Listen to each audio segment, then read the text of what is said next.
Maybe you've noticed something strange about your life. You don't have many friends. Sometimes, none at all. And people assume it must mean something is wrong. Maybe you're awkward. Maybe you're antisocial. Maybe you just haven't tried hard enough. But here's the quiet question that rarely gets asked. What if the reason you have few friends isn't because you're broken? What if it's because your mind works differently?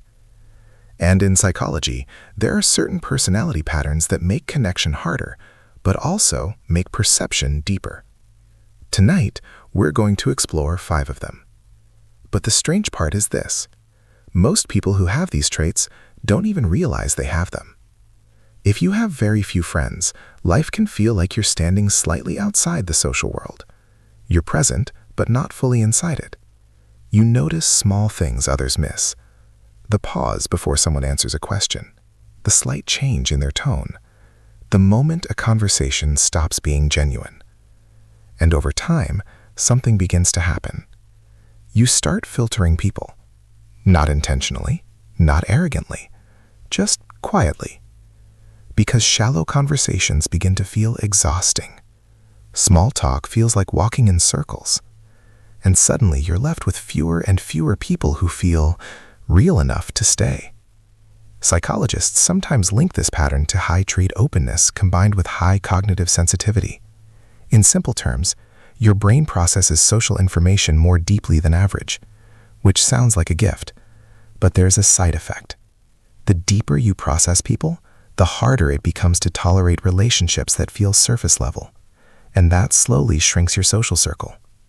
But that's only the surface of the pattern, because underneath it, something else is happening in your brain. Before we go deeper, it's important to understand something. Having few friends is not automatically a social failure. In psychology, humans vary widely in something called social reward sensitivity. Some brains are wired to gain energy from frequent social interaction. Others gain energy from meaningful stimulation instead. That could be ideas, creativity, solving problems, or simply observing the world carefully. So when someone with a high need for depth is placed inside a culture that prioritizes constant interaction, they can start to feel like they're malfunctioning, but they're not. Their brain is simply optimizing for a different kind of reward. Think of it like this. Some people are designed for wide social networks. Others are designed for deep psychological bandwidth. Both are valid.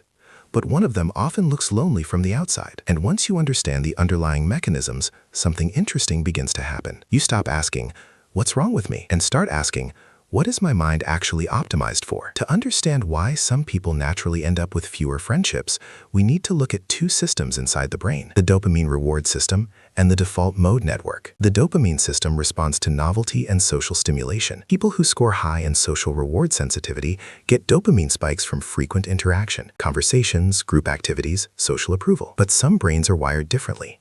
Their dopamine system responds more strongly to ideas, patterns, and internal exploration, which activates the default mode network, the brain system responsible for reflection, imagination, and meaning-making. Here's the metaphor.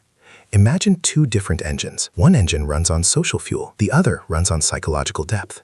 If you have the second engine, large social environments can feel draining instead of energizing, not because you dislike people, but because your brain is constantly processing them. Every expression, every contradiction, every emotional signal.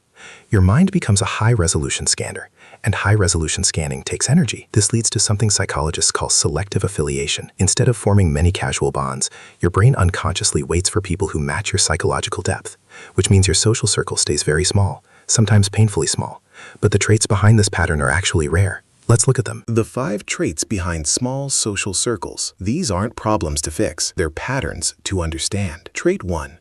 High cognitive empathy. You read people extremely well, not just what they say, but what they avoid saying. Cognitive empathy is the brain's ability to simulate another person's mental state. Neuroscience links this to activity in the medial prefrontal cortex. But here's the paradox. When this system is highly active, you notice emotional inconsistencies, fake enthusiasm, forced friendliness, hidden resentment, and that makes many social interactions feel uncomfortable. What to do? Allow yourself fewer, but deeper conversations. Why it works. Your brain is optimized for accurate social reading, not high-volume interaction. Example, instead of attending large gatherings weekly, you might meet one friend for a long walk and conversation. Your brain gets the depth it needs. Trait 2. High openness to experience. People with high openness crave complexity, ideas, philosophy, creative exploration. But statistically, openness is not evenly distributed, which means many everyday conversations stay in familiar territory. Weather, work complaints, routine topics. Your brain quietly disengages. What to do? Place yourself in environments where curiosity is normal. Why it works. Similarity in personality traits increases bonding through a mechanism called homophily. Example, joining a writing group or philosophy discussion instead of generic social events. The conversations instantly deepen. Trait 3. High sensory and emotional sensitivity. Some nervous systems are more reactive. Psychologists call this high sensitivity processing. Your brain absorbs emotional cues strongly, which means chaotic or loud social environments quickly overload your system.